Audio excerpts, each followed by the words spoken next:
నమస్కారం ETV news కి స్వాగతం ఈనాటి ముఖ్యాంశాలు సంగారెడ్డి జిల్లా పాసమైలారం పారిశ్రామిక వాడలో పెను విషాదం సిగాచి పరిశ్రమలో భారీ పేలుడు 13 మంది మృతి 26 మందికి గాయాలు పాసమైలారం ఘటనపై గవర్నర్ సీఎం దిగ్భ్రాంతి సిగాచి పరిశ్రమను పరిశీలించిన మంత్రులు బాధిత కుటుంబాలను ఆదుకుంటామన్న ప్రభుత్వం వచ్చే జనవరి 1 నుంచి అమరావతిలో క్వాంటమ్ కంప్యూటింగ్ కార్యకలాపాలు సీఎం చంద్రబాబు ప్రకటన సిలికాన్ వ్యాలీ తరహాలో అభివృద్ధి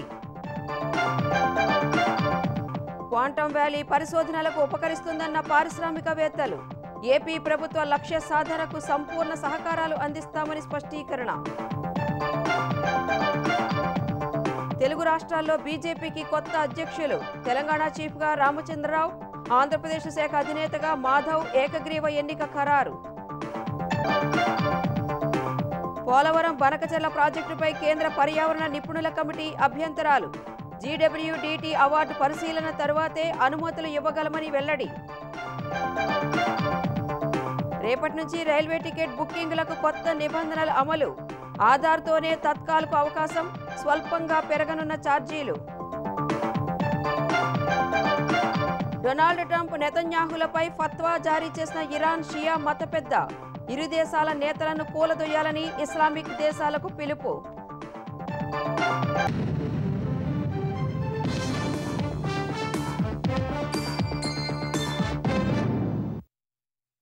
సంగారెడ్డి జిల్లా పాసమైలారం పారిశ్రామిక వాడలోని సిగాచి రసాయన పరిశ్రమలో జరిగిన భారీ పేలుడులో 13 మంది ప్రాణాలు కోల్పోయారు మరో 26 మంది గాయపడగా వారిలో 12 మంది పరిస్థితి విషమంగా ఉంది కాలిన గాయాలతో ఉన్న మిగతా వారికి వివిధ ఆసుపత్రుల్లో చికిత్స అందిస్తున్నారు పరిశ్రమలో పేలుడు కారణంగా అక్కడ పనిచేసే కార్మికులు స్థానికులు భయాందోళనలతో పరుగులు తీశారు వెంటనే ఘటనా స్థలికి చేరుకున్న అధికారులు సహాయ చర్యలను పర్యవేక్షిస్తున్నారు శిథిలాల తొలగింపు ప్రక్రియ కొనసాగుతుండగా మృతుల సంఖ్య పెరిగే అవకాశం ఉంది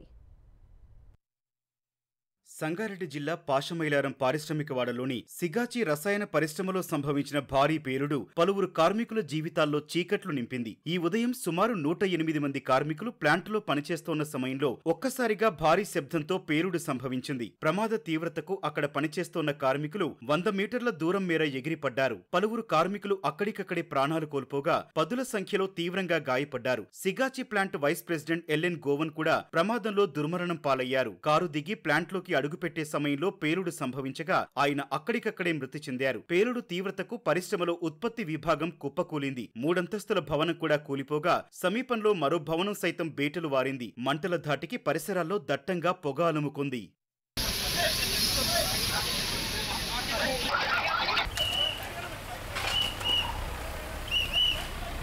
ప్రమాద సమాచారం తెలుసుకుని అక్కడికి చేరుకున్న అగ్నిమాపక సిబ్బంది 11 శకటాలతో గంటల పాటు శ్రమించి మంటలను అదుపులోకి తెచ్చారు ఎస్డీఆర్ఎఫ్ హైడ్రా సిబ్బంది కూడా ఘటనా స్థలికి చేరుకుని సహాయక చర్యలు చేపట్టారు క్షతగాత్రులను సమీప ఆసుపత్రులకు తరలించి చికిత్స అందిస్తున్నారు భవన శిథిలాల కింద చిక్కుకున్న వారిని రక్షించారు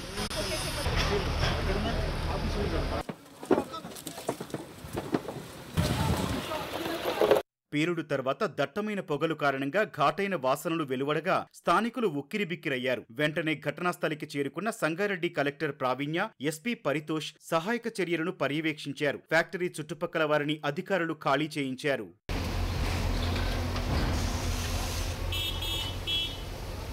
సిగాటి పరిశ్రమలో ప్రమాదానికి గల కారణాలపై విచారణ జరుగుతోందని తెలంగాణ అగ్నిమాపక డీజీ నాగిరెడ్డి తెలిపారు సిగాచి ఫార్మా యూనిట్లో మైక్రోక్రిస్టలైన్ సెల్యులోజ్ అనే మెటీరియల్ తయారు చేస్తారు ఈ డ్రైయింగ్ ప్రాసెస్లో బ్లాస్ట్ అయిందని చెప్పేసి ఇక్కడ ఉన్నటువంటి ఇండస్ట్రీ ప్రాసెస్ ఎక్స్పర్ట్స్ చెప్పడం జరిగింది అసలు రీజన్ ఏందనేది ఇన్వెస్టిగేషన్లో తేలుతుంది ఈ యొక్క బ్లాస్టింగ్లో మొత్తం ఆ యొక్క డ్రైయింగ్ ఎక్విప్మెంట్ కానీ పక్కన ఉన్నటువంటి బిల్డింగ్ కానీ చాలా డ్యామేజ్ కావడం జరిగింది ఇందులో ప్రధానంగా ఇండస్ట్రీలో ఏంటంటే వీళ్ళు ఫైర్కి సంబంధించినటువంటి ప్రికాషన్స్ తీసుకోవడం ఈ ఫైర్ ఎక్స్టింగ్విషర్స్ కానీ మిగతా సిస్టమ్స్ పెట్టుకున్నారు కానీ బ్లాస్టింగ్ జరిగినప్పుడు ఈ ఫైర్ సిస్టమ్స్ ఏవి పనిచేయవు సెకండ్స్లోనే ఇన్సిడెంట్ జరుగుతుంది కాబట్టి అయితే ఈ బ్లాస్టింగ్ని అవాయిడ్ చేయాలంటే ఒకటి ఇండస్ట్రియల్ ప్రాసెస్ ఏదైతే ఉందో దాంట్లో ఎస్ఓపి అనేది ఖచ్చితంగా పాటించాల్సి ఉంటుంది దాంతోపాటే ఎక్విప్మెంట్ని రెగ్యులర్గా మెయింటైన్ చేస్తూ ఉండాలి ఈ రెండిట్లో ఎర్రర్ జరిగినా కానీ ఈ యొక్క ఇన్సిడెంట్ జరిగేదానికి స్కోప్ ఉంటుంది ఇన్వెస్టిగేషన్లో తేలుతుంది ఏంటనేది పరిశ్రమలో పేలుడు సమయంలో బీహార్, ఒడిశా కార్మికులు విధుల్లో ఉన్నట్లు గుర్తించారు. తమ వారి ఆచూకీ చెప్పాలంటూ కార్మికుల బంధువులు పరిశ్రమ ముందు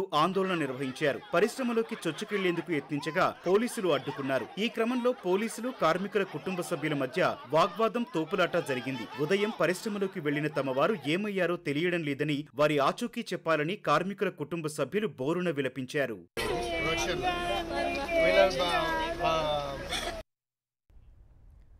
పాశమైలారం ప్రమాద బాధితులను ఆదుకుంటామని తెలంగాణ ప్రభుత్వం స్పష్టం చేసింది. మృతుల కుటుంబాలకు ఎక్స్గ్రేషియా అందించడంతో పాటు క్షతగాతులకు మెరుగైన వైద్యం అందిస్తామని వెల్లడించింది. ప్రమాదంలో సహాయక చర్యల పర్యవేక్షణకు సీఎస్ రామకృష్ణారావు నేతృత్వంలో కమిటీని ఏర్పాటు చేసిన ప్రభుత్వం భవిష్యత్తులో ఇలాంటి ఘటనలు జరగకుండా చేపట్టాల్సిన చర్యలను కూడా సిఫార్సు చేయాలని సూచించింది. అటు ముఖ్యమంత్రి రేవంత్ రెడ్డి రేపు ప్రమాద స్థలాన్ని పరిశీలించనున్నారు. పాశమైలారం పారిశ్రామికవాడలో ప్రమాదంపై గవర్నర్ జిష్ణుదేవ్ వర్మ, సీఎం రేవంత్ రెడ్డి దిగ్భ్రాంతి వ్యక్తం చేశారు. కార్మిక శాఖ ముఖ్య కార్యదర్శి దానకిషోర్తో మాట్లాడిన గవర్నర్ బాధితులకు మెరుగైన సహాయం అందించాలని ఆదేశించారు. కార్మికులను కాపాడేందుకు అన్ని చర్యలు తీసుకోవాలని సీఎం రేవంత్ రెడ్డి అధికారులను ఆదేశించారు. మరోవైపు ప్రమాద సమాచారం తెలియగానే ఘటనా స్థలికి చేరుకున్న మంత్రులు దామోదర రాజనరసింహ, వివేక్ సహాయక చర్యలను పర్యవేక్షించారు. రసాయన పరిశ్రమలో ప్రమాదానికి రియాక్టర్ పేలుడు కారణం కాదని కార్మిక శాఖ మంత్రి వివేక్ తెలిపారు. ఎయిర్ డ్రై లీకేజీ వల్ల ప్రమాదం జరిగుంటుందని ప్రాథమికంగా తెలుస్తోందని వివరించారు. పేలుడు ఘటనలో పరిశ్రమ వైస్ ప్రెసిడెంట్ ఎలవన్ గోవన్ సైతం దుర్మరణం చెందినట్లు వివరించారు. ఎందుకైంది, ఏమైంది అది కూడా అవసరం.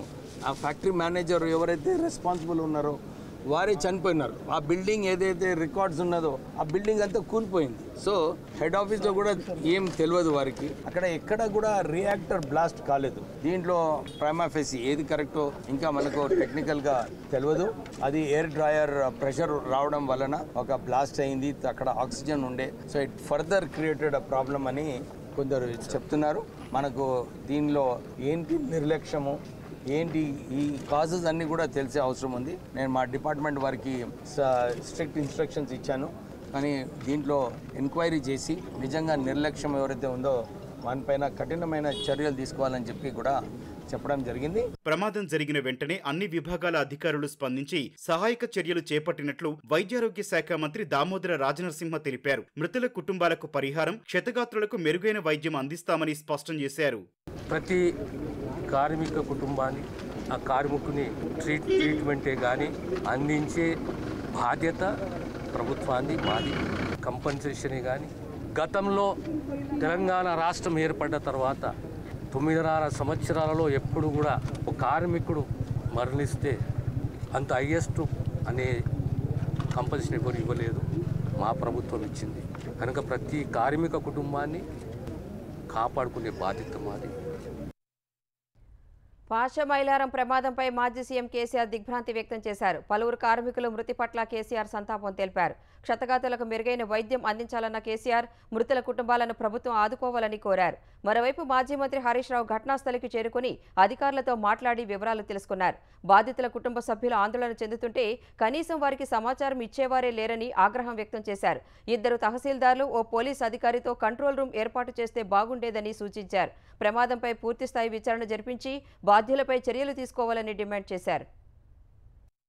పాశమైలారం ఇండస్ట్రియల్ ఏరియాలో వరుసగా ఇది 3వ సంఘటన. ఈ ప్రభుత్వం వచ్చిన తర్వాత హత్నూర మండలంలో కూడా ఆ మధ్య ఒక బ్లాస్ట్ జరిగితే ఐ థింక్ 5 అనుకుంటా. ఆ రోజు 5 చనిపోయారు. 5 చనిపోతే ఆ రోజు కూడా ప్రభుత్వం పట్టించుకోలేదు. మరి ఏం వరుసగా బ్లాస్ట్లు జరిగి ఇంతమంది మరణిస్తా ఉంటే ఈ ప్రభుత్వానికి ఒక బాధ్యత లేదా? ఈ సంఘటనల మీద విచారణ జరపండి. ఈ బ్లాస్ట్ ఎందుకు జరిగింది? ఈ బ్లాస్ట్ లో ప్రభుత్వ అధికారుల నిర్లక్ష్యం ఉంది. సేఫ్టీ మెజర్స్ తీసుకోవడంలో ప్రభుత్వం పూర్తిగా ఫెయిల్ అయిపోయింది. అమరావతి కేంద్రంగా క్వాంటమ్ కంప్యూటింగ్ కార్యకలాపాలు జనవరి 1న ప్రారంభమవుతాయని ముఖ్యమంత్రి చంద్రబాబు ప్రకటించారు. అమెరికాకు సిలికాన్ వ్యాలీ మాదిరిగా అమరావతికి క్వాంటమ్ వ్యాలీని అభివృద్ధి చేస్తామని స్పష్టం చేశారు. క్వాంటమ్ శాటిలైట్ ఆవిష్కరణల ద్వారా సరికొత్త సాంకేతిక విప్లవానికి నాంది పలకొచ్చని వివరించారు. నూతన ఆవిష్కరణలకు ఆకాశమే హద్దు అన్న చంద్రబాబు క్వాంటమ్ కంప్యూటింగ్ని అన్ని విధాలా ప్రోత్సహించడానికి ముందుంటానని హామీ ఇచ్చారు. ఇందుకు ప్రధాని మోదీ పూర్తి సహకారం ఉందని వెల్లడించారు.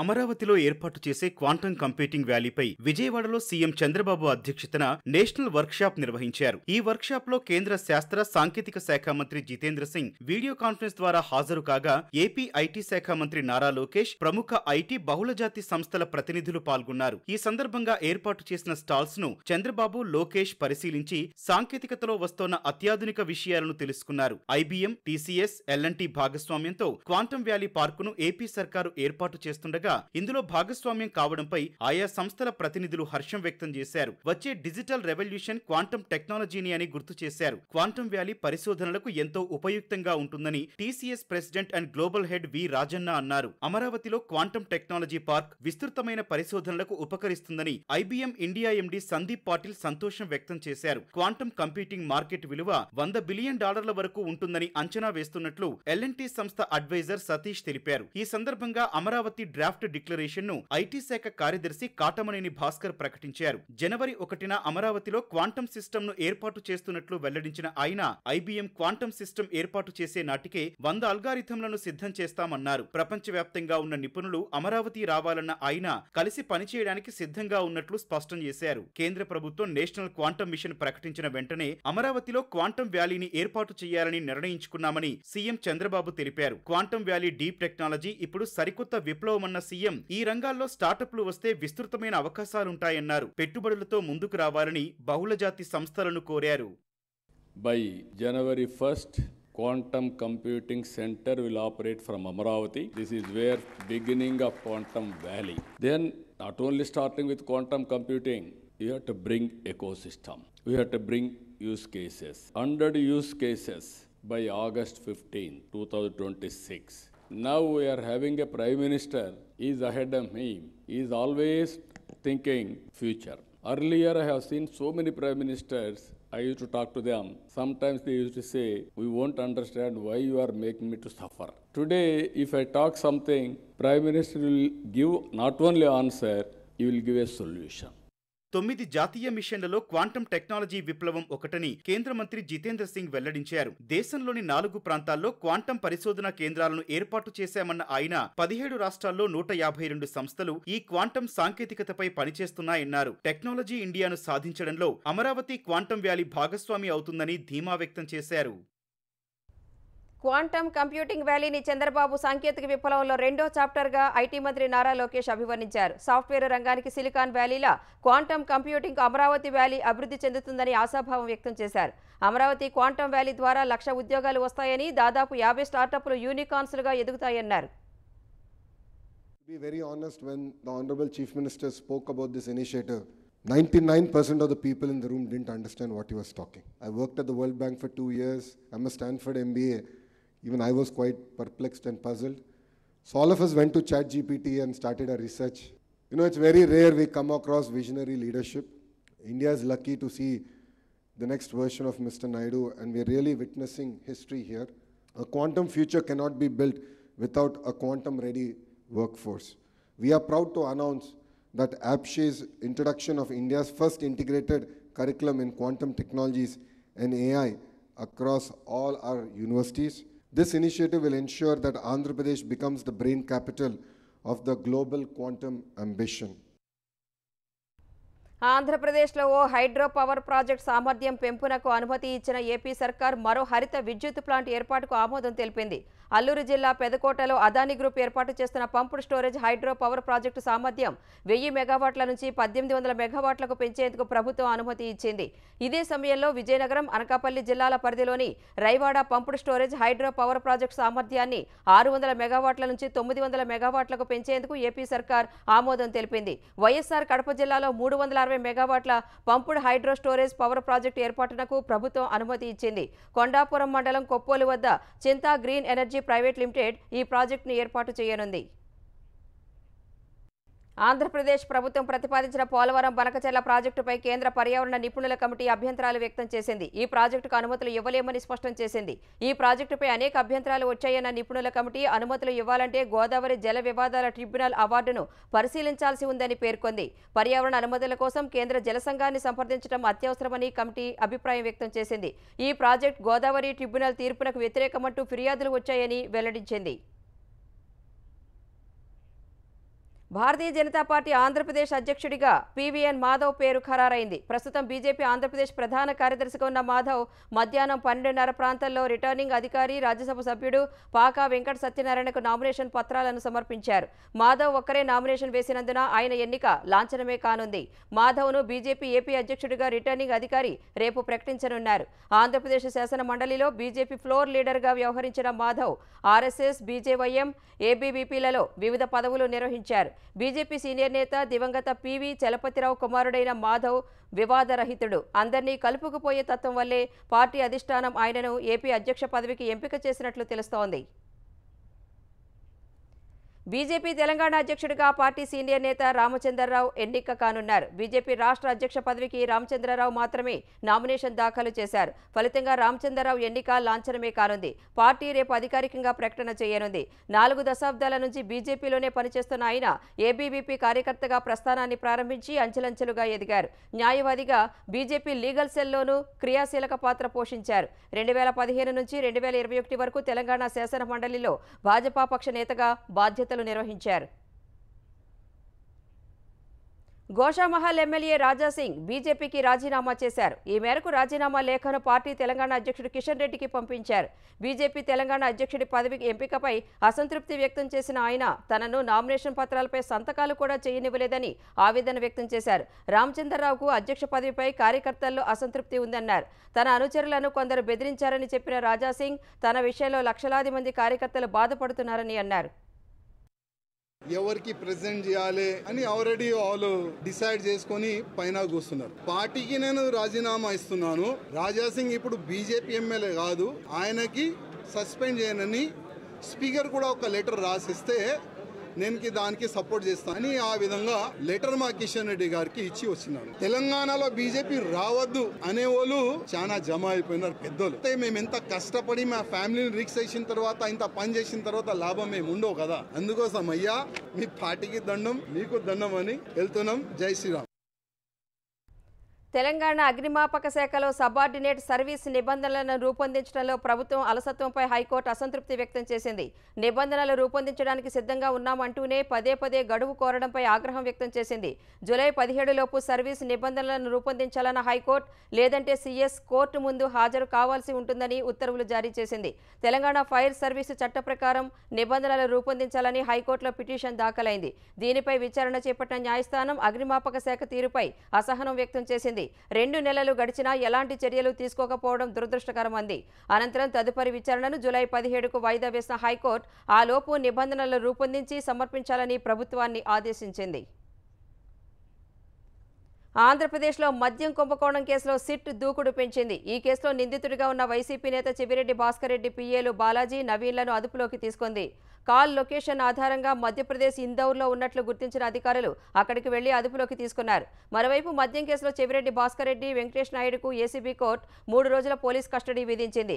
రేపటి నుంచి జూలై 3 వరకు భాస్కర్ రెడ్డి, వెంకటేష్ నాయుడిని ఉదయం 8 నుంచి సాయంత్రం 6 గంటల వరకు విచారించనున్నారు. అటు మద్యం కేసులో చెవిరెడ్డి భాస్కర్ రెడ్డి కుమారుడు మోహిత్ రెడ్డి ముందస్తు బెయిల్ పిటిషన్ను ఏసీబీ కోర్టు కొట్టివేసింది. మద్యం కేసులో మోహిత్ రెడ్డి A39గా ఉన్నారు. అమెరికా అధ్యక్షుడు ట్రంప్, ఇజ్రాయెల్ ప్రధాని నెతన్యాహులపై ఇరాన్లో ఫత్వా జారీ అయ్యింది. ఇరాన్పై ఇజ్రాయెల్, అమెరికా దాడులు చేసిన వేళ ఇరాన్ షియా మత పెద్ద grand Ayatollah Nassar మకరెం షిరాజీ Trump, నెతన్యాహులపై fatwa జారీ చేశారు. ఇద్దరిని దేవుడి శత్రువులుగా వివరించిన షిరాజీ ఇరాన్ సుప్రీం లీడర్ ఖమేనీ, ఇతర సీనియర్ మతాధికారులపై బెదిరింపులను తీవ్రంగా ఖండించారు. ఇస్లామిక్ రిపబ్లిక్ నాయకత్వాన్ని బెదిరిస్తున్న ఈ ఇరు దేశాల నేతల సామ్రాజ్యాలను కూలదొయ్యాలని ప్రపంచవ్యాప్తంగా ఉన్న ముస్లింలకు పిలుపునిచ్చారు. ఇస్లాం నాయకత్వాన్ని, సమగ్రతను బెదిరించే ఏ వ్యక్తినైనా యుద్ధనేత లేదా మొహరేబ్గా పరిగణిస్తారని షిరాజీ తెలిపారు. మొహరేబ్ అంటే దేవునికి వ్యతిరేకంగా యుద్ధం చేసే వ్యక్తి అని అర్థం వస్తుందన్నారు. ఇరాన్ చట్టం ప్రకారం మొహరేబ్గా గుర్తించిన వారికి ఉరిశిక్ష, సిలువ వేయడం, అవయవాలను విచ్ఛేదనం చేయడం, బహిష్కరించడం వంటి శిక్షలు విధిస్తారని పేర్కొన్నారు. భారత్ను నేరుగా ఎదుర్కొనే సత్తా లేక దొంగదెబ్బ తీసేందుకు పాకిస్తాన్ అక్రమ మార్గాలను అన్వేషిస్తోంది. పాక్ జాతీయుడు మహమ్మద్ ఆరిఫ్ సాయంతో 4 ఉగ్రవాదులను భారత్లోకి పంపేందుకు యత్నించి ఘోరంగా విఫలమైంది. 4 ఉగ్రవాదులు ఓ కొండపై నుంచి దూకి పరారు కాగా ఆరిఫ్ సైన్యానికి చిక్కాడు. అతన్ని అదుపులోకి తీసుకుని అధికారులు విచారిస్తున్నారు. పూంచ్ రాజౌరి సరిహద్దులోని నియంత్రణ రేఖ వెంబడి భద్రతా దళాలకు చిక్కిన అతన్ని టెర్రరిస్ట్ గైడ్గా గుర్తించారు. ఉగ్రవాదులను భారత్లోకి పంపేందుకు ఆరిఫ్ సాయం చేసినట్టు తెలిపారు. రైల్వే ఛార్జీలను పెంచుతూ టికెట్ బుకింగ్లో కొత్త నిబంధనలు జోడిస్తూ కేంద్రం ఉత్తర్వులు జారీ చేసింది. ఈ అర్ధరాత్రి నుంచి కొత్త ఛార్జీలు, టికెట్ బుకింగ్ నిబంధనలు అమల్లోకి వస్తాయని రైల్వే శాఖ వెల్లడించింది. సెకండ్ క్లాస్ ఆర్డినరీకి 500 కిలోమీటర్ల వరకు ప్రస్తుత ఛార్జీలే ఉండనున్నాయి.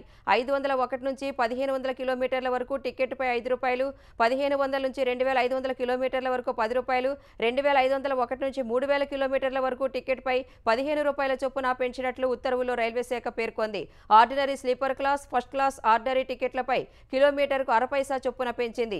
మెయిల్ లేదా ఎక్స్ప్రెస్ రైళ్లలో నాన్ ఏసీ తరగతులపై 1 పైసా, అన్ని ఏసీ తరగతులపై కిలోమీటర్కు 2 పైసలు పెంచుతున్నట్లు రైల్వే శాఖ తెలిపింది. రిజర్వేషన్ ఛార్జెస్, సూపర్ ఫాస్ట్ ఛార్జీల్లో మాత్రం మార్పు ఉండదని స్పష్టం చేసింది.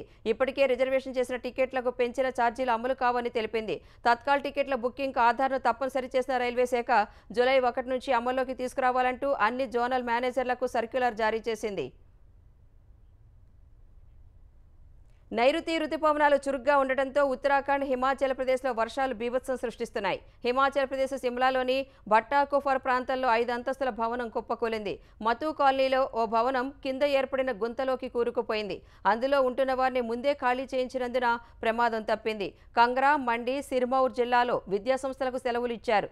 సోలాన్ జిల్లాలో చండీగఢ్, సిమ్లా జాతీయ రహదారి, వాక్నా ఘాట్ నుంచి సుబాతు వెళ్లే రహదారి మూసివేశారు. బిలాస్పూర్ జిల్లాలో కొండచర్యలు విరిగిపడి చాలా రోడ్లు మూసివేశారు. ఉత్తరాఖండ్లో అలకానంద నదీ ప్రవాహం పెరిగి పౌడి గడ్వాల్ జిల్లాలో ప్రఖ్యాత దరీదేవి ఆలయం, రుద్రప్రయాగ్లో మహాశివుని విగ్రహం నీట మునిగాయి. ఆదివారం కొండపోత వర్షాలకు చార్ధామ్ యాత్రపై విధించిన 24 గంటల నిషేధాన్ని ఉత్తరాఖండ్ ప్రభుత్వం ఎత్తివేసింది. ఉత్తరప్రదేశ్ హాపూర్, అలీఘాట్, మొరాదాబాద్లలో భారీ వర్షాలకు లోతట్టు ప్రాంతాల్లోకి నీరు చేరింది. ముజఫర్నగర్ జిల్లాలో అనేక చోట్ల పాత ఇళ్లు కూలాయి. సదర్ తహసీల్ చాప్రాలో ఇల్లు కూలి 80 ఏళ్ల వృద్ధురాలు చనిపోయారు. బిజ్నోర్ బ్యారేజ్, ప్రయాగ్రాజ్ వద్ద గంగా ప్రవాహం పెరిగింది. పంజాబ్, హర్యానా, చండీగఢ్లో వర్షాలు కురుస్తున్నాయి. బ్యాంకింగ్ వంటి రంగాల వాటాలో లాభాల స్వీకరణకు మదుపర్లు మొగ్గు చూపిన వేళ దేశీయ స్టాక్ మార్కెట్లు 4 సెషన్ల లాభాల తర్వాత నష్టాల్లో ముగిశాయి. ఆద్యంత నష్టాల్లో కదలాడిన సెన్సెక్స్ 452 పాయింట్లు క్షీణించింది.